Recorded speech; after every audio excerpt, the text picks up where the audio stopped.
She fell in love with music and performing at a very young age. Comox Valley singer-songwriter Joey Clarkson believes that the language of music is profoundly moving. It's not really a choice for me, it's a lifestyle. It's something I do because it moves me, and I feel like it's a way to release my emotions and the things that are happening in my life. And you'll never make me cry the way he did that night. It would appear that the Comox Valley can be the right place at the right time for those with a passion for singing and songwriting. Just in general, of course, very proud of having Joey in the community and all that she does for this community and all over the world with her music and inspiring people, inspiring young children. And she's just a wonderful asset that the Comox Valley has and gets to trumpet, and we're just so very excited to be part of her team.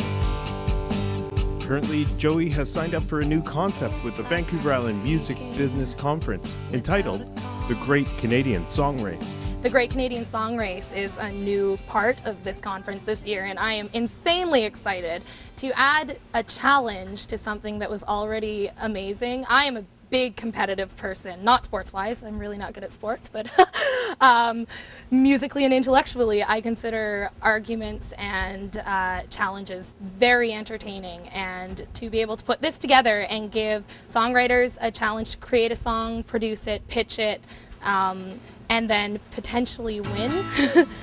Vancouver Island Music Business Conference is a 3-day event taking place this October in the Comox Valley.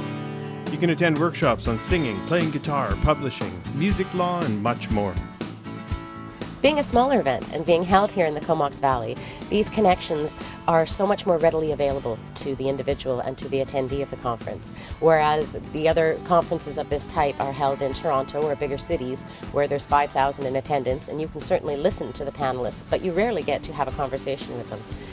At Vimbc, at the Great Canadian Song Race, you get your questions answered. You get to talk to these people. You form relationships that you can later on call on and say, hey, here's a song I wrote, do you have some advice on this, or do you have, and that's often why the conference brings some of the same people back year and year again, is the building of those relationships and the keeping of them. We're so fortunate Bill Henderson has been with us 4 years in a row. Dan Hill's come back several times, but we do introduce new people. We have Mike McVeigh, who is the vice president of the second largest radio group in the United States, coming to join us. It's Gavin Brown's first time out here. He just finished Tragically Hip's album and won Juno of the Year for Producer of the Year last year. So there's lots of really interesting people who we get to show the Valley to, and all the talent that we have here. I would say to follow your dreams and to make sure that you're doing the things that make you happy, and to continue to do them regardless how many times people say that you won't be able to succeed and you won't be able to do them. To get all the details on the conference and the Great Canadian Song Race held October 12th to the 14th, you need to check out their website. In the Comox Valley, I'm Franco Noviello.